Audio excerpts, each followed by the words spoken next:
Olá pessoal, mais um episódio aqui do GLCast. Hoje nós estamos aqui com dois convidados especiais. O Jairo em particular, já é um amigo aí de longa data, né Jairo? Nos tempos lá do Senai CETICT. Isso aí.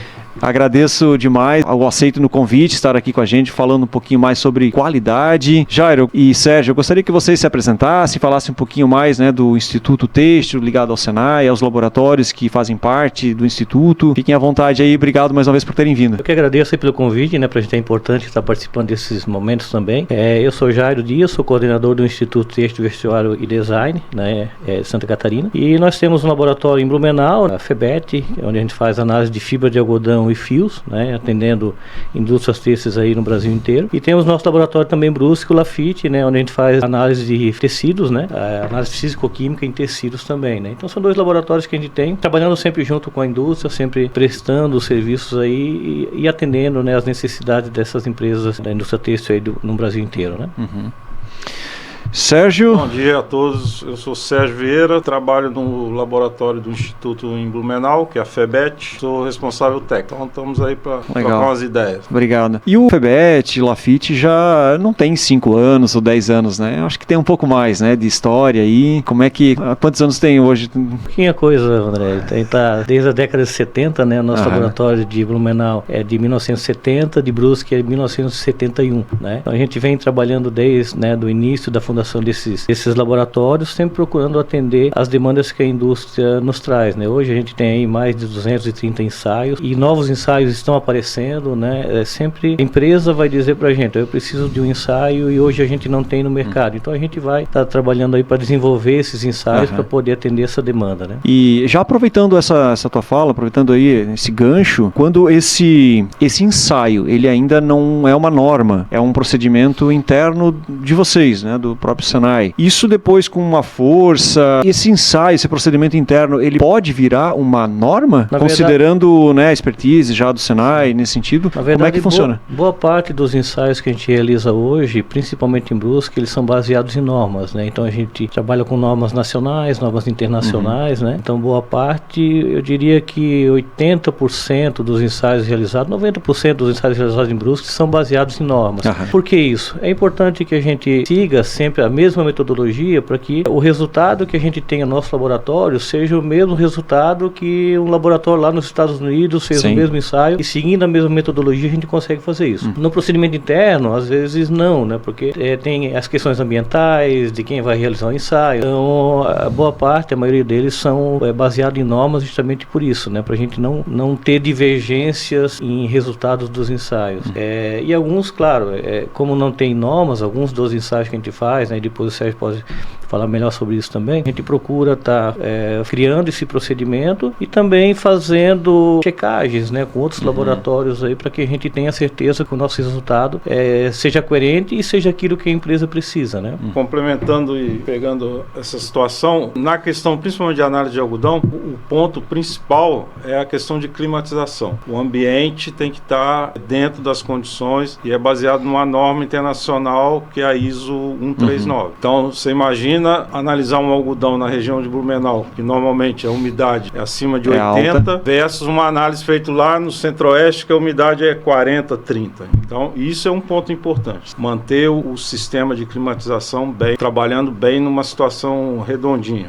Umidade e temperatura. Com relação à análise de HVI, por exemplo, vou falar aqui mais da minha área aqui. O HVI, existe um procedimento padrão de análise, que inclusive existe um manual para seguir, de recomendações feito pelo Instituto ICA Bremen, que é a Alemanha, Estados Unidos, que te dá os passo a passo para você seguir e fazer uma análise dentro das condições. Fora as normas de referência que tem a STM, como o Jair falou, a gente se baseia em normas, né? Procedimento interno tem análise, por exemplo, uma análise que podemos até entrar no assunto, análise de caramelização. Nós temos um método, que é um procedimento interno, foi iniciado na década de 80, mais precisamente 84, baseado num estudo pelo SDA junto com o ITMF para fazer a caramelização, a pegajosidade do algodão com base no aquecimento em estufa. Esse método faz desde 84, temos ele lá, temos procura. A região aqui e algumas situações do Brasil continuam usando esse método, que é um parâmetro que tem já um histórico de análise, né, de resultado, e o que esse resultado influi lá no andamento da fiação. A gente tem um equipamento que foi desenvolvido inicialmente pelo CIRAD, que é um instituto francês, que é por termodetecção. Seria basicamente o algodão em contato com uma superfície quente e vai contar quantos pontos ele tem de pegajosidade. Um outro fabricante desenvolveu com o mesmo princípio e nós adquirimos o ano passado. Os laboratórios ligados aos produtores também estão adquirindo esses equipamentos. Então são métodos diferentes, cabe à indústria se adaptar a qual que vai ser mais ideal dentro da realidade dele. A pegajosidade é uma coisa que acontece, é uma situação grave na fiação, começou a grudar desde lá da abertura, carda, pilatório, já vai gerar perda de produção e perda de qualidade, começa a ter muito mais defeito em função do algodão estar enrolando nos cilindros e tal, e é um contaminante isso, na verdade. Contaminante, não é inerente ao processo da produção do algodão. A contaminação é principalmente insetos, pulgão e mosca branca. É feito esse monitoramento e decide se aplica ou não o defensivo lá no talhão, lá na hora lá que o algodão já está florado, vamos dizer assim. Tem situações que vai ocasionar essa infestação desse inseto, tem que fazer essa aplicação. Essa safra, por exemplo, houve um problema de falta de defensivo para fazer o controle desses insetos. Então, essa safra foi uma safra com mais incidência. Desse contaminante. O Sérgio comentou aí sobre o pulgão e a mosca branca, né, que também provocam essa pegajosidade. Quando a gente fala em caramelização, a gente lembra caramelo, que vem do açúcar. Sim. O algodão, naturalmente, ele tem na composição dele um percentual de açúcar bem pouco. Bem pouco. Que não geraria esse problema. Não geraria o problema. Não geraria. O problema é realmente principalmente uma causa, tem outras causas, mas o pulgão e a mosca branca, eles absorvem de outras culturas, o alimento deles contém depositam, açúcar. Vão lá e fazem as necessidades, vamos dizer assim, as fezes deles contêm açúcar. Isso causa o problema. Tem outras situações, problema de algum produto, isso já aconteceu na safra, usaram um produto lá, se não me engano, um desfolhante que causou esse problema. Já teve casos de algodão da gente analisar no método de estufa e não ter nada de açúcar. Mas o algodão era pegajoso. Então tem outras situações que pode ocasionar. O principal é pulgão e mosca branca. A gente já começou com um tema aqui bastante interessante, né? Até porque, né, vocês sabem muito bem, e quem está no mundo têxtil aí sabe que o Brasil hoje é um dos grandes, hoje é o maior exportador de algodão. A minha dúvida, a minha questão, até para trazer esse conteúdo, essa informação aí para o público, somos, né, o Brasil então é um grande exportador, um grande produtor de algodão. Em geral, tirando essa questão da pegajosidade, da caramelização, que pode ser algo sazonal, de um lote para outro, de uma estação para outra, uma colheita sim, outra não, de região, e vocês, né, o Senai tem no escopo do Senai, nos laboratórios de vocês, né, tanto a FEBET quanto a Lafite, é um escopo muito grande de ensaios que vocês fazem. Mas, em particular, na fibra do algodão, que é algo que vocês analisam com um volume bastante considerável e já de longa data, como é que vocês têm percebido, assim, historicamente, o algodão no Brasil é sazonal, a qualidade do algodão? Ou vocês, pelos números, pelos dados, vocês observam, não, o algodão, ele, além da maior produtividade, de maior produção, ele também tem melhorado a qualidade em geral, ou não, ele baixou em qualidade para ganhar em produtividade? Talvez tenha essa relação também. Vocês têm algum dado, algum número no acompanhamento de vocês em relação a isso? Eu diria que o algodão, só fazendo um breve histórico, a gente sabe que o algodão até na década de 80, forte da produção do algodão no Brasil era Paraná e São Paulo, principalmente, que era o algodão dessa região centro-sul. E tinha alguma coisa no Nordeste também, que era o algodão mais de fibra um pouco mais longa, já tivemos um bom algodão de fibra longa, que era o Seridó lá do Nordeste. Mas depois tivemos um problema do ataque do bicudo, que é uma praga que destruiu os algodoeiros pelo Brasil.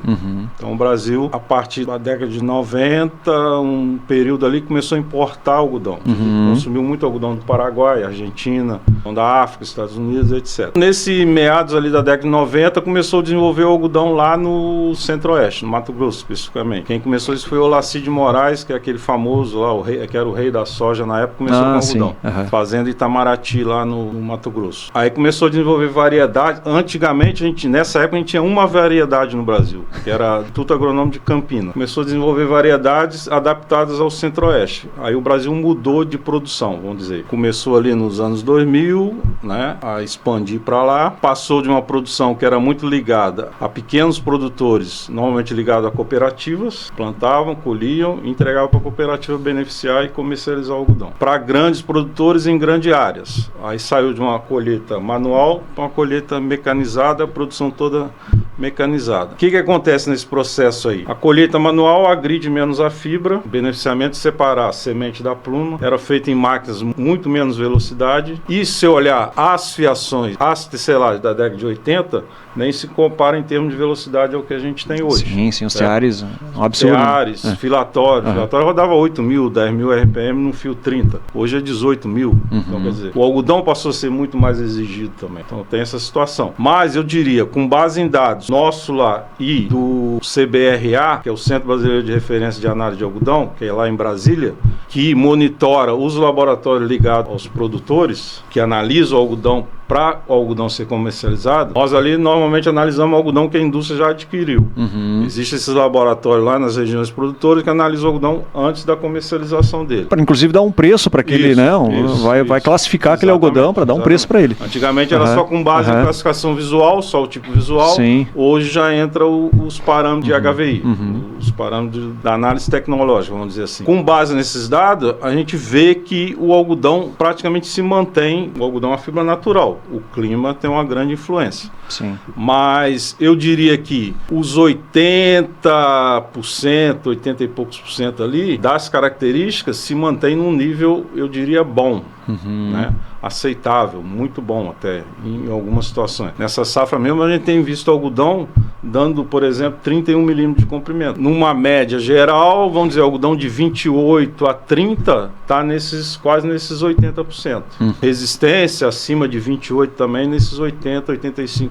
Então, eu diria que, e o Brasil está produzindo nessa safra, a previsão deve chegar a 3 milhões e 700 mil toneladas. Exportação 2.800, que o Brasil hoje é o maior exportador. E o consumo interno em torno de 700 mil. Então aí vai muito da seleção desse algodão na hora da compra. Sim. Então, eu diria que para um mercado específico, para fazer um fio 30, vamos dar um exemplo, fio 30 malharia, se você procurar, você vai achar o algodão adequado para essa produção, na minha opinião. Em termos de qualidade, o que tem mais, acaba tendo mais sazonalidade é a questão da caramelização, que é o que a gente já comentou, né? Isso, até o problema que o Sérgio trouxe nessa safra aí, a falta de defensivo, né? Então isso acaba sendo mais sazonal e pode haver divergência maior de uma safra para outra. Agora, em termos gerais, assim, a qualidade vem se mantendo, né? E aí um ponto importante, interessante que o Sérgio trouxe, né? É o algodão no Paraná, que foi muito forte e o algodão zerou praticamente. Acho que chegou a zerar, né, Sérgio, a produção no Paraná. E hoje eles estão retomando novamente essa produção, né? Com pequenas fazendas, mas uma praga acabou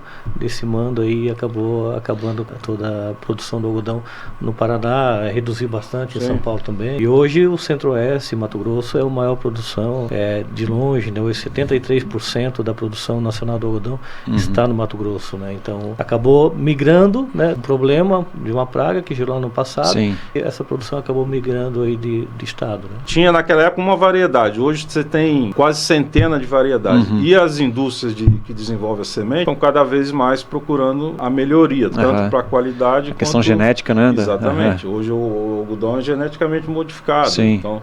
Então procurando melhorar a produtividade, né? E a qualidade também. É uma opinião minha e baseado em dados. Não tem aquela piora assim grave. Tem safra passada, 2 safras atrás, teve problema de microné. Microné é mais grosso.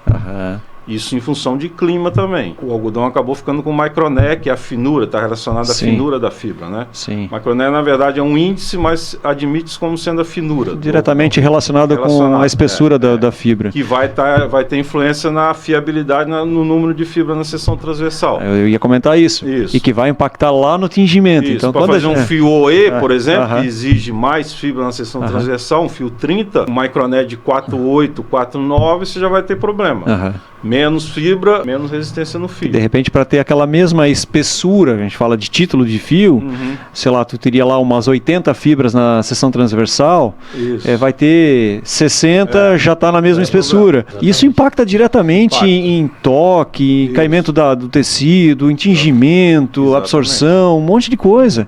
O processo acaba impactando o processo como exato, todo, né? exato. Da fiação mesmo, a resistência desse fio. E claro, se eu tenho uma resistência baixa, isso vai impactar na malharia, na tecelagem, no acabamento, né? Então impacta no processo como um todo. Né? Então, falando nessa questão das variedades, desse monte de empresas multinacionais fortes aí que estão desenvolvendo variedade, de uns anos para cá, diria talvez de uns 6, 7, 8 anos, começou-se a buscar rendimento de pluma. Depois que você colhe o algodão, descaroça, o aproveitamento girava em torno de 38, 39, 40%. Quando chegava a 40% era ótimo. 60% é peso da semente. Isso, semente e o resto de outras sujeiras. Limpeza, né? Que é feito lá na usina de beneficiamento. Aí chegou-se a variedade que deu quase 45% de aproveitamento. Mas só que foi diminuindo o tamanho da semente e ela ficou mais fraca. O que acontecia na hora de beneficiar? Quebrava essa semente. Fibra curta. Aí, além disso, o grave é fragmento de semente. Excesso de fragmento de semente. Quebrava a semente. Isso, quebrava a semente. E isso chegava na fiação. Aumento de desperdício. Se a semente viesse com óleo ainda, grudava. Causava pegajosidade também. Então isso é uma coisa que está em pauta hoje, de chegar a esse equilíbrio. Uma semente que dê um bom rendimento para o produtor, mas que não prejudique chegar um meio termo, porque assim, essa semente que quebra, ou quando você vai separar a pluma da semente, e vai aquele fragmento, aquele pedacinho da semente junto com a fibra, e não desgruda aquilo nunca, de jeito nenhum, passa pela fiação, passa pela malharia, que já atrapalha lá, inclusive, porque dá mais atrito, desgasta agulha, platina, essas coisas, numa malharia, né? Tecelagem também tem atrito, e vai lá pro beneficiamento. Daí o beneficiamento, ele disse, cara, muitos chamam de piolho, né? Aquele pedacinho, aquela sujeirinha ali. E aí, dá-lhe produto químico para limpar, né? Para expurgar aquilo do tecido, né? Então, dá-lhe peróxido para... Muitas são, o seed coat NEPS. É a fibra, o NEPS com um fragmento de semente. Sim. Entendeu? Então isso é uma coisa que também a gente já teve uma discussão aí nesse grupo de contaminação, e os caras estão preocupados até em analisar mais, utilizar mais o WAFES para avaliar como que está o WAFES. É um equipamento que mede, dentre outras medições, de comprimento, de maturidade, de sujeira, de trash. Ele mede NEPS, que é o emaranhado de fibra, normalmente fibra imatura, causado lá no processo mecânico, lá de beneficiamento, na linha de abertura e limpeza também. Pega o algodão lá em caroço, ele tem um número de NEPS. Depois que você beneficia, esse número multiplica lá por 6. Depois que vai para a linha de abertura e limpeza, ele vai dobrar. Depois a carda tem que eliminar esse NEPS.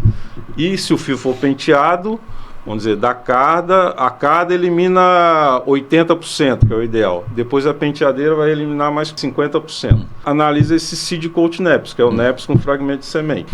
Então eles já estão estudando em fazer essa análise também lá no beneficiamento do algodão. Para ser ações importantes, aí é um detalhe que eu falo, pessoal, fazem um acompanhamento até ideal na linha de cardagem, quem tem penteadeira tem na penteadeira. Mas muitas vezes não analisa o algodão em pluma. Sim. Às vezes você está comprando aquele negócio, você compra um algodão com 200 NEPS, lá depois que você limpar, na linha de abertura e limpeza, vai jogar por 400. Você vai ter 80% de eficiência de remoção, 8 vezes 4, 32, vai sair 80. Mas você compra um algodão com 300 NEPS, joga para 600, a carga elimina menos 80%, 8 vezes 6, 48, você vai ter 120 NEPS por grama. Entendeu? Vamos se preocupar também com o algodão em pluma em termos de NEPS. Por isso que é importante, né, testar, né, saber o que a gente está comprando, saber o que está entrando na minha empresa de matéria-prima, né, porque, né, como o Sérgio comentou, o produtor, obviamente, ele vai querer sempre aumentar a produtividade dele. Sim. Mas às vezes não está pensando aqui na ponta, né, o que a indústria vai ter que gastar mais de produtos químicos aqui para fazer essa limpeza, para poder fazer um bom acabamento e ter um bom tecido lá no final. Sim.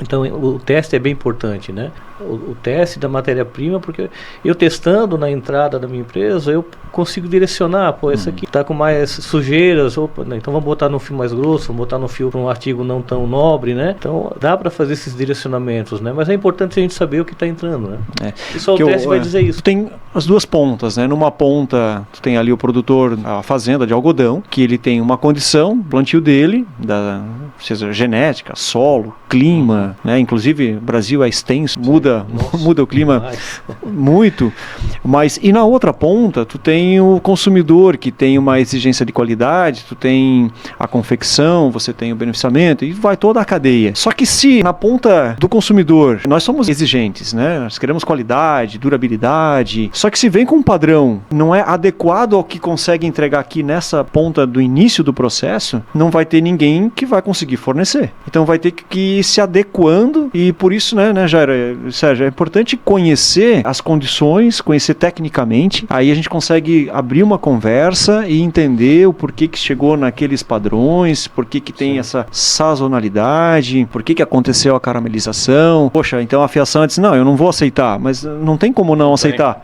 Não tem como não aceitar, porque está todo mundo com essa condição. Sim. Aí você coloca um nível que não tem como atender. Né? Então isso é... E só com conhecimento, muitas vezes... Acho que o fato de a gente conhecer o que a gente está comprando, né? Como a gente comentou antes ali, né? Se tudo der certo, ainda pode dar errado. Ainda pode dar errado. Então, posso ter uma boa matéria-prima, posso ter um algodão de ótima qualidade, mas de repente também, se eu não cuidar no meu processo, eu posso estragar. O melhor algodão, a melhor matéria-prima, eu posso, de repente, no beneficiamento, eu posso estar colocando um produto lá, pô, esse produto aqui não deu muito certo, vai gerar pilosidade no algodão, sendo que o algodão é de ótima qualidade, né? Então é um cuidado sempre, né? Sempre, como eu citei antes, né? A gente precisa saber entender o que está entrando na minha empresa, né? Para daí, pô, se a matéria-prima está entrando, tá de boa qualidade, pô, tem tudo para dar certo, né? Sim. Pode acontecer alguma coisa no processo, sim, mas a gente tem bons técnicos têxteis, tem, né, pessoas aí com muito conhecimento, com muita experiência e que podem fazer com que isso de fato dê certo. Mas eu sempre digo, saber o que está entrando, eu conhecer minha matéria-prima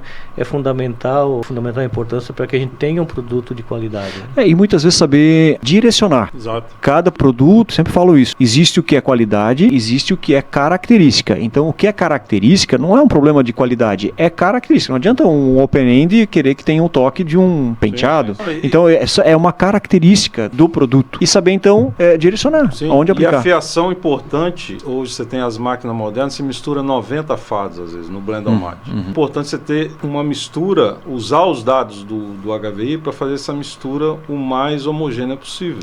Porque todo fardo é analisado. Todo fardo é analisado. 100% da produção. 100% analisado. Então, você tem lá 90 fardos, vai te dar lá 9 vezes 2, 18 toneladas. 18 toneladas você vai produzir de um fio com esse algodão. Depois você vai entrar com mais 18 toneladas. Então, você tem que procurar manter essa média de característica o mais próximo possível para você ter uma qualidade linear e uma produtividade linear na fiação. Porque você entra você não sabe o que você está entrando. Daqui a pouco você entra com uma mistura melhor, característica melhor, outra pior, aí vai assim, a fiação vai assim. Pegou os faros melhores ali e deixou... Aí sim, aí tu é obrigado a botar lote 1, lote 2 e aí falar para tecelagem, para malharia, não misture lote porque tem uma disparidade. E assim. A gente sabe que as fiações, lógico, com conhecimento, tudo, você consegue manter um lote, linear assim, durante a safra toda. Tem fiações que até consegue de uma safra para outra, principalmente quem tem uma produção verticalizada, no final ali que você está trocando lote, destina para cor que não causa problema de barramento. Sim. Então, esse é um cuidado que você tem e que você pode conseguir resolver usando os resultados realmente. Né? Porque colocou a matéria-prima, como você citou ali, né, André, coloca primeiro o algodão de boa qualidade e depois isso vai se separando no meio do processo. Pô, manter essa separação é muito difícil. Uma empresa grande que trabalha com grandes volumes, né, é muito difícil, porque se o operador pegar uma bobina de um lote e colocar no meio, já vai dar problema de manchar e vai aparecer aquele fio, o único fio, que vai produzir centenas de metros de tecido. Né? E depois que o tecido está pronto, não tem mais o que fazer. Né? Então é importante manter essa constância, como o Sérgio comentou, as empresas têm esse conhecimento e vêm trazendo isso, né? Para que tenha essa homogeneidade no processo.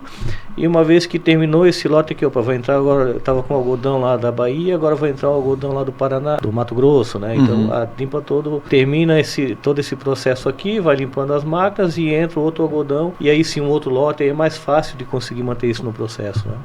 Eu imagino isso, né? O Sérgio já tem bastante tempo aí nessa indústria. Hoje, com tanta tecnologia, com tanto maquinário aí, a Uster, para citar aí, né? Tem outras também, né? Com tanta tecnologia para fazer essas análises, né? Um HVI aí. Como é que eles se viravam antigamente? Na mão, no olho?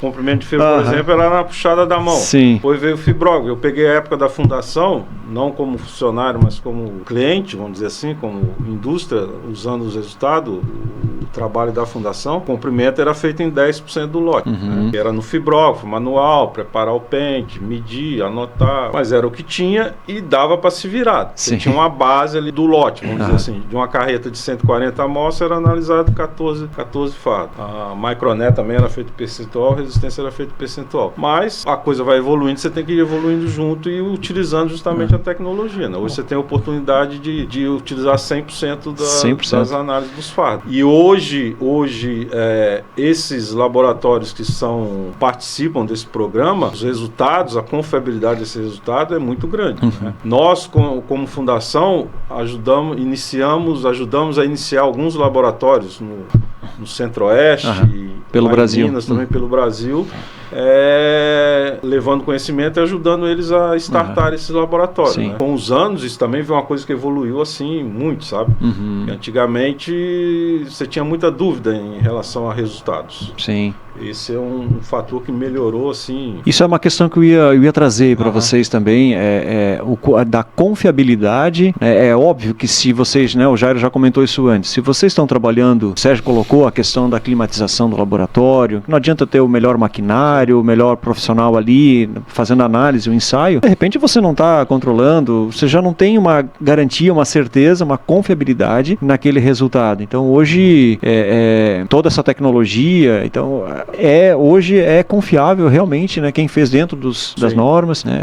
Assim, hoje eu diria que, e hoje eu não estou no mercado, não estou como consumidor, mas se você comprar de algodão com resultado de laboratório, que a gente ainda sabe que ainda tem umas planilhas aí pelo mercado, coisa, né? O cara vende com base nisso.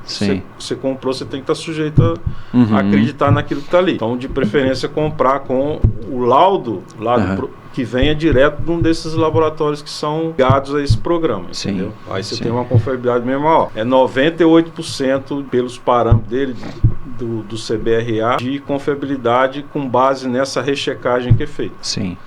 E essa checagem é bem importante, né?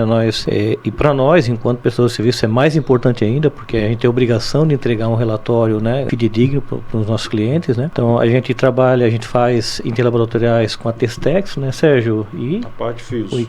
Com o ICAC. ICAC na parte de algodão. Então são organismos internacionais, mundialmente conhecidos, e a gente busca esses organismos aí para a gente fazer essas checagens nossas do nosso equipamento. Como eu falei, a gente tem a obrigação de entregar o resultado correto, né? E a gente também promove rodadas com indústrias mesmo, porque a gente sabe que principalmente fiação, né? Fiações, elas têm equipamentos, né? Porque o processo não pode parar, né? Então tem que sair dali a bobina, já tem que testar para saber se não tem nenhum problema. Não, e eles testam etapa a etapa. Exatamente. O que saiu da carda, o que saiu do passador, o que saiu da penteadeira, etapa a etapa, né? A gente faz essas checagens, esses interlaboratoriais também para eles avaliarem também como é que está o resultado do equipamento deles, né? Porque, como eu falei, a gente faz checagens constantes, a gente tem, faz 2 semanas atrás, a gente teve um técnico da Suíça aqui, da Uster, né, para avaliar e calibrar os nossos equipamentos, né, fazer uma preventiva e calibrar. E esses interlaboratoriais são bem importantes, né, porque a gente sabe que a indústria, como eu falei, ela não pode parar, né, então ela traz também esses técnicos, mas com uma frequência menor do que a gente traz, porque a gente faz isso todos os anos, né. Sim. E essa checagem é bem importante para eles verificar, o meu equipamento está dentro, está com resultado satisfatório, porque também não adianta eu ter um equipamento lá de 2 milhões, se eu não tenho uma checagem e eu não consigo avaliar de fato o que está acontecendo. Às vezes pode dar um resultado incorreto e eu achar que o meu processo está 100%, está gerando um monte de defeito, né? Então é bem importante também sempre fazer essas checagens aí para garantir que o resultado seja o importante, aí serve como, né, uma dica, um conselho, é sempre você ter, tanto qualquer laboratório, qualquer equipamento, você está sujeito a falhas. Falha tanto do maquinário e se tiver influência grande do ser humano também, óbvio. Sim. Né? Então, é sempre você ter, além dessas participação de interlaboratorial, que no caso do algodão é 4 vezes ao ano, 6 vezes, né, que a gente faz lá. Os 4 do ICAC mais 2 nossos, e de fios são 3, 2 nossos e 1 da Testex. É a indústria, a fiação, ou que seja, a malharia, em qualquer... Tem um produto que ela já sabe, tem um material de referência interno dela, que ela já sabe o valor. De vez em quando criar uma sistemática de estar checando isso uma rotina, uma rotina de checagem com base naquele material que você conhece. Sim. O algodão, principalmente, eu sempre digo, o algodão, quem está lá operando o equipamento, tem que estar sempre desconfiado. Tem um resultado, sempre de olho no resultado. Qualquer coisa, pega aquele algodão que você conhece o valor, passa. Recheca. Precisou, calibra de novo. Isso é um fator. Que já teve casos, estou falando nessa época que a gente estava começando lá, ajudar lá o povo lá do... O cara estava dando um microné de 8. Não, tá bom, tá grosso. Porque tem um negócio que para exportação menor que 3,5, o cliente de fora não aceita. Não aceita. Você deu 8, então tá excelente. 8 tá excelente. O cara nem tinha noção que o 8 é impossível. 8? O equipamento tava fora. O equipamento tava totalmente fora, totalmente maluco. Mas o cara tava achando que tava bom, tá dando grosso. Opa, então tinha situações assim. Microné 8 vai botar 4, 5 fibras para fazer um fio 30. Fazer uma porta. Mas é isso, então tá fazendo checagem rotineira para poder garantir esse resultado. Aproveitando essa expertise do Senai, hoje o escopo de ensaios é gigante, né? De pegar ali desde a parte de fibras, fios e entrando na parte de tecidos, malhas, né? Então tem muito teste hoje muito ensaio que pode ser feito para avaliar a condição, a qualidade daquele material. Na questão mais de fibras e fios, poderiam citar assim os principais ensaios, que são muitos, os principais ensaios em fibra, pegar de algodão, por exemplo, e nos fios, assim, olha, isso aqui sempre nos pede. Pudesse falar um pouquinho? Na parte de algodão, HVI, que é o equipamento de análise que vai te dar característica intrínseca da fibra, comprimento, resistência, microné, uniformidade, índice de fibra curtas e a cor do algodão. Né? E o AFES, que vai te dar NEPS, seed coat NEPS, trash, que é a sujeira, e o comprimento da fibra medido no AFES é um comprimento mais preciso que no HVI. O HVI é feito um feixe de fibras e você tem um comprimento de tensão das fibras ali com base nesse pente. O AFES te mede o comprimento individual real da fibra. Então, para regulagem de descartamento, para acompanhamento de processo, mas só que a análise do AFES é muito mais demorada do HVI. Por isso que o HVI é utilizado, inclusive, para comercialização do algodão, né? Que é uma análise mais rápida. Na parte de fios... Ou seja, deixa eu já entramos nos fios. Com esses ensaios, com esse conjunto de parâmetros, de estudos que foram feitos ali na fibra, isso já é possível ter uma previsibilidade, um índice de fiabilidade? Como essa fibra ela vai se comportar? Ou, talvez mais do que isso, essa fibra aqui, nesse comprimento, nessas condições, ela é mais direcionada para um determinado tipo de fio. Olha, isso aqui você vai fazer cardado, isso aqui você vai direcionar para OE, um open-end. Existe isso? Não, com base nas características do algodão, aliás, você tem que já, base na especificação do que você vai comprar, você já tem que comprar de acordo com o que você vai produzir. Mas não é o Senai que vai falar isso. Não é vocês que vão dizer, olha, essa fibra não é isso. Pode trocar ideia, pode dar, trocar experiência, mas o cliente define. A fiação que ela tem os dados, ela tem que entender esses números. Tem que entender esse número. Até porque cada caso é um caso, né? Cada situação, cada fiação, cada produto tem uma especificidade. Você falou do open-end, por exemplo. Isso é uma cultura, é um pensamento que se tem de que, para o open-end vai qualquer coisa. Qualquer fibra, né? Até a página 2, né? Fazer até um fio 12, NE 16. Começou a afinar, muitas vezes você tem que ter uma seleção melhor de fibra para fazer um fio 30. Fio 36 open-end hoje que tem sido feito, seleção melhor de fibra do que para fazer um fio anel 30, por exemplo. Esse é um cuidado que tem que se tomar. O pessoal sabe disso, né? Antigamente o open-end era o quê? Tá sobrando, joga para open-end. Para fazer fio 4, fio 8, beleza, né? Sim. Porque, vamos lá, né? Então, a gente falou aqui de pilosidade, né? Um dos problemas do têxtil. Então, se eu tenho uma condição de fibra, eu ainda não consigo, né? Eu acho que nesse momento, na análise da fibra, dizer, olha, tu vai ter um fio com alta pilosidade. Não, vai depender de onde ele vai aplicar, né? Do processo, né? Do próprio processo de fiação. O próprio estado você pode ter uma fibra com um bom comprimento, um baixo índice de fibra curta, Mas se chegar lá, botar lá no seu filatório, Sim. o anel está desgastado, ferrou. Um fuso descentralizado, ferrou. Então, um fuso no meio de 1000 fusos no filatório é um fuso, mas vai produzir uma espula.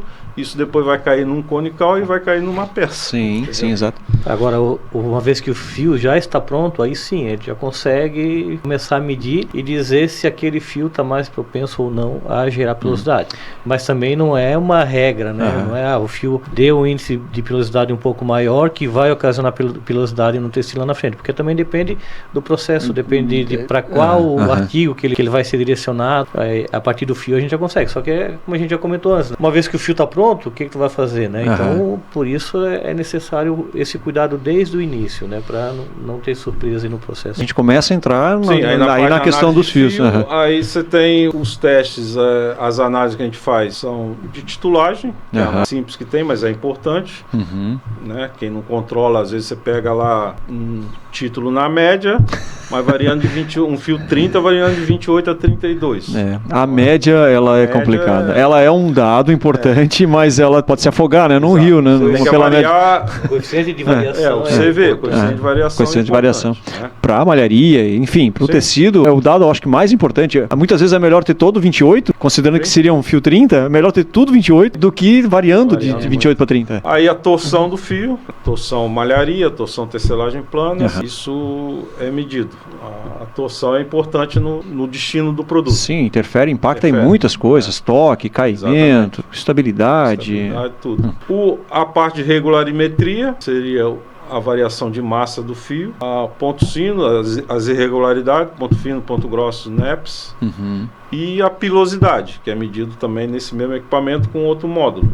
Pilosidade, como o Jairo comentou, é um dos fatores que influencia na formação de peeling lá no tecido, né? Então é um fator que serve como alerta. As irregularidades, imperfeições, vai estar relacionado diretamente à aparência do tecido, da malha. Fio muito irregular, vai ficar aquela sombreado, vai ficar aquela... Tá, e depois a resistência do fio, né? Resistência do fio, força e alongamento que o fio suporta no processo. Né? Tem testes, lembrando aqui, tem testes, por exemplo, fio OE, de ar, Vortex, né? Esses fios, tem testes, por exemplo, torção. É medido torção nesse tipo de tecnologia? Torção de OE e de Vortex é bem específico. Isso aí é mais por experiência minha. A torção no OE 100% algodão, você consegue ter um parâmetro. O que acontece? Você coloca lá na máquina, lá no filatório open-end, você estipula, você vai fazer um fio para malharia, você vai botar lá um alfa de 3,7, 3,6, 3,8, o fio malharia. Então vamos supor, para um fio 30, 780 torções, você colocou lá na máquina. Você vai medir isso no algodão, você vai medir isso no torcímetro, ele vai te dar 10, 15% a menos. Por quê? A formação do fio open-end, as fibras estão emaranhadas. Uma bagunça organizada. Então, você não tem a paralelização como você tem no fio anel, que você consegue abrir e contar o número de voltas realmente. Mas, como eu estava falando, no fio de algodão você tem esse parâmetro, você tem essa ideia. Então, eu diria, para uma malharia, por exemplo, eu mantenho meu histórico de análise. O fio sempre dá ali 700, 680, 720 torções. De repente, pinta um fio lá que está me dando 860. O fio provavelmente... A enfiação produziu não para malharia, produziu para tecelagem plana. Você coloca mais torção. Então eu diria que o controle de torção FIOE serve nesse caso, entendeu? Para saber se você está adquirindo de repente, pode ter ocorrido algum erro que o cara te mandou um fio de tecelagem plana. No OE mistura, algodão poliéster, por exemplo, 50, PA 50-50, você já não tem precisão nenhuma na medição. Por quê? Além das fibras estarem emaranhadas, são fibras diferentes. A coesão delas são diferentes. O poliéster é liso, o algodão tem mais ponto de coesão. Então a torção dá valor totalmente incoerente. Então, vamos dizer, um fio lá que você botou 800 torções, na máquina está te dando 400. Isso é irreal. Não tem como se basear. O Vortex, mais ainda, não tem como medir. Falar que tem cliente que pede para medir.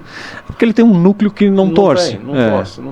Então, o Vortex, por exemplo, um fio 30, estou citando exemplos aqui reais, me dá 200 torções. E, na verdade, a formação dele, como falou, não permite essa medição. Porque eu imagino que a aplicação da torção num fio é sempre trazer a resistência para esse fio suportar as tensões de processo. Mas quando eu trabalho, por exemplo, com fibras mais curtas, que esse ponto, a tal da coesão, esse ponto ligação, de contato entre uma fibra e outra, ele é menor, se eu tenho fibras mais curtas. Então a fiação ela se obriga a dar um pouquinho mais de torção para chegar naquela mesma resistência. Só que se ela aplica mais torção, ela acaba tornando um fio um pouco mais rígido. Um caso bem emblemático, que pode ser um exemplo, é o caso de desfibrado. Para fazer o desfibrado, aplicado, vamos dizer, num fio 8, você aplicaria ali 400 torções, é aplicado 600, 700 torções. Por quê? Justamente pelo comprimento da fio. Mas aí é outra aplicação, é outro destino do fio. Você não vai, normalmente esse fio grosso é para fazer fios para trabalho manuais. Aí não vai ter influência de torcer, não vai ser tecido. Agora, como está se buscando fios mais finos também desfibrado, aí isso é um ponto de atenção para essa situação aí. Tem outra análise que eu julgo importante, que muitas vezes não é muito levada em conta, é a questão do coeficiente de atrito, medição da lubrificação do fio. Porque às vezes você tem fio que está com ótimas características, regularidade, resistência, e está indo mal no TA. Por quê? Fio sem parafina, ou mal parafinado. Já teve um caso, se eu não me esqueço, um fio importado. Quanto tempo ficou em container, sabe-se lá quando que foi produzido. Em que condições estava estocado. Hoje já tem muitas embalagens diferentes, é só um plástico, não é mais caixa. O fio estava perfeito em termos de qualidade, mas não estava rodando a fiação. Vamos fazer o coeficiente de atrito, ele estava lá nas alturas, estava sem parafina nenhuma. Então isso é um ponto de atenção. Porque a parafina ela pode ter um erro de aplicação, dosagem, né? Eu até não me lembro mais se era 1 grama por quilômetro de fio produzido, acho que tinha. É gramas por quilo. Por quilo? Por quilo. Por quilo de fio. Não por metragem, né? Por quilo de fio. E essa parafina, ela tem uma validade? Vocês chegam a medir isso? Chega alguma coisa nesse sentido para vocês? Não. Medir nós não temos como. Nós fazemos essa análise de coeficiente de atrito. Que é um equipamento que vai avaliar. Ele tem um passamento padrão.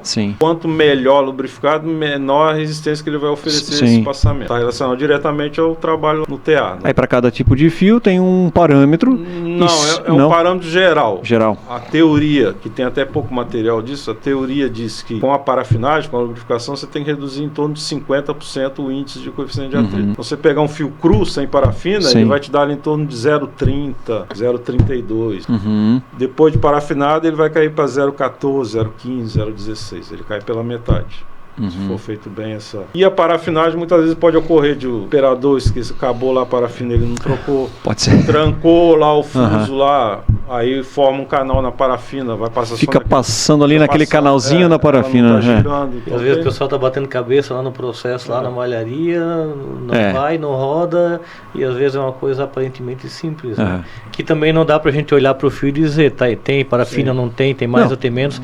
É só fazendo o teste ali mesmo, né? Mas coisinhas que parecem simples e às vezes fica 2, 3 dias batendo cabeça lá e não sabe o que... A Lofit, por exemplo, não tem via química, porque vocês não têm via química na FEBET ali, né? Na Lofit já tem, né? Tem um laboratório químico. Ali no via química não consegue detectar ali esse resíduo, essa parafina? A gente faz percentual de óleo, né? Tem o percentual de óleo, principalmente em poliéster. Sintéticos, né? Não, é um teste para verificar a parafina, não. A gente faz o percentual de óleo, né? Então, mas especificamente da parafina, não. Agora é uma coisa até que me deixa em dúvida. Aí teríamos que consultar o nosso professor Gamba. O Gamba, né? Que também já tem... Muita experiência. Tem todos os anos. 38 anos de Senai. Já deixa um abraço. Já aprendeu um pouquinho. Deixa um abraço pro Gamba ali, que sempre nos atende muito bem lá. E ainda falando de uma análise que é nova lá no laboratório, não querendo fazer propaganda, já fazendo, porque muitas vezes a questão da impureza no fio, você citou a questão do piolho, chega lá, depois você tem que gastar mais para limpar lá no beneficiamento e tal. O equipamento que a gente adquiriu ano passado, que é o Uster TST6, o regularímetro, ele tem um módulo que mede impureza, casca e pó no fio. Hoje a gente ouve aí no mercado, o fio, principalmente open-end, é massa pura, criaram esse termo aí, massa pura ou tem resíduo?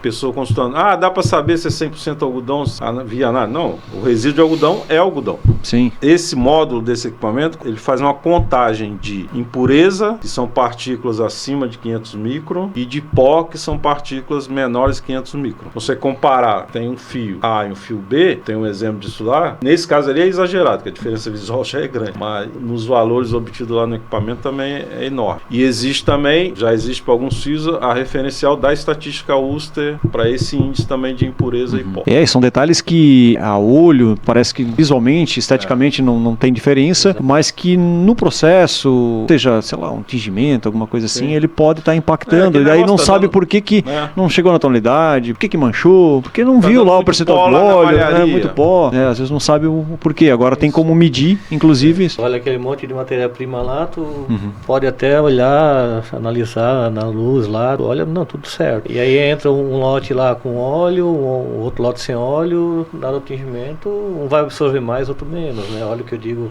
a própria parafina, né? No processo eu tenho que tirar essa parafina para depois tingir. E se eu tenho com e sem, né?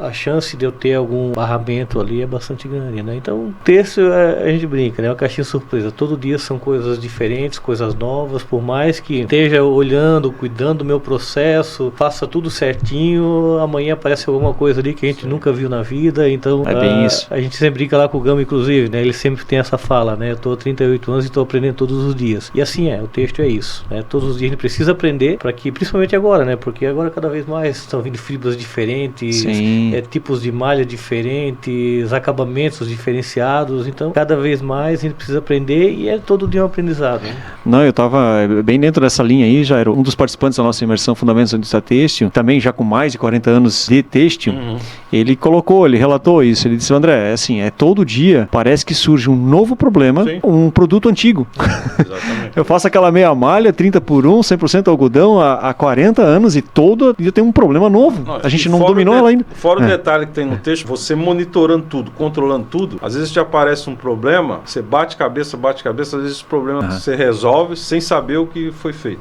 Exato. Isso acontece, porque é tanta coisa que é envolvida no processo que é complicado. Gente, vamos chegando ao finalzinho aqui, mas momentos como esse, né, dessa nossa conversa aqui, e que o têxtil tenha mais desses espaços, porque sabe que, assim, trazendo vocês aqui, tem muita gente ainda, profissionais da área, que já atuam na indústria têxtil, não é, de repente, um estudante ainda, já são profissionais da área, desconhecem que tem muito teste, muito ensaio que pode ser feito para conhecer melhor aquela fibra, aquele fio, aquela malha, aquele tecido, desconhecem de ensaios que podem ser feitos, né?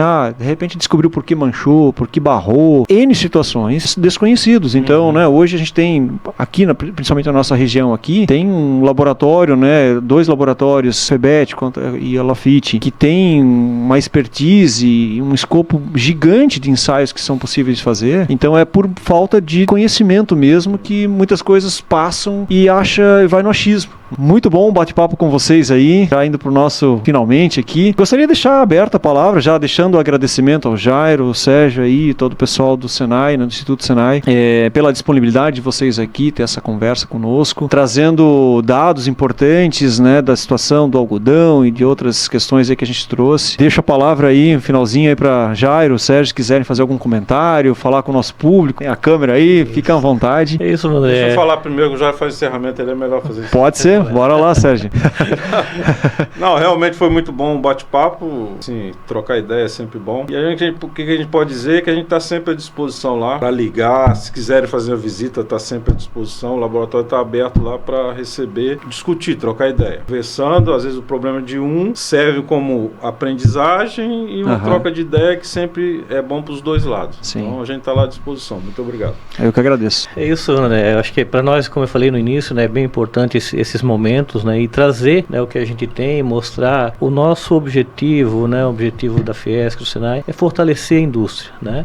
Então nós somos da área têxtil, estamos estudando, trabalhando, buscando cada vez mais conhecimento para sempre trazer algo novo. A gente sempre conversa, né, com as pessoas. Não existe problema que não possa ser solucionado, né? Então a gente está lá para justamente ajudar nesse sentido. De repente a gente não tem a solução, mas a gente vai ajudar também, levar esse conhecimento e buscar quem possa ter, né? A gente não conhece tudo, não sabe de tudo, mas a gente sempre busca parceiros, né, que a gente possa estar contando aí para ajudar a solucionar esses problemas que, como a gente falou ainda há pouco, né, são muitos e que aparecem no dia a dia. Mas o recado, agora olhando para o público aqui, né, cada empresa conhecer o seu processo, conhecer a matéria-prima, saber o que está comprando, para daí poder fazer esse direcionamento. O Sérgio trouxe uma questão bem importante também antes. Quando a gente fala em ensaios, em fibras, em tecidos, não existem parâmetros, né? Em fibras de fios existe a estatística Ulster, que é um parâmetro que a gente usa para nos nortear com relação à qualidade do fio, mas é importante que cada empresa crie os seus parâmetros, porque, por exemplo, um fio 30 com resistência X, com uma quantidade de torção X, eu saiba qual o artigo, qual o produto que eu vou direcionar. E eu tenha isso registrado, né? Porque toda vez que entra uma matéria-prima naquelas condições, eu sei para onde eu posso estar direcionando. E eu tenho que tomar cuidado para não ter um produto com a qualidade muito ruim, né? Mas eu não posso também gastar uma matéria-prima muito boa com um artigo, para um tecido que não seja tão nobre, né? Então, tem que ter o meio termo ali, e essa análise é bem importante. Como o Sérgio trouxe, a gente está à disposição para visitar tanto o nosso laboratório de Blumenau quanto o laboratório de Brusque. Quiser ligar, a gente tem um contato aí, pode fazer esse contato com a gente. Estamos sempre à disposição. De novo, obrigado pelo espaço aí, e também, Vanderlei, estamos à disposição aí para novas conversas, tá? Legal, já ele agradece aí a participação de vocês, muito bom. Teria conteúdo aí para ficar falando mais horas, mas chegamos ao nosso limite aí desse podcast. Mais uma vez agradeço o Sérgio, o Jairo aí pela presença, e espero que todos aí que estão assistindo tenham curtido aí o nosso assunto de hoje.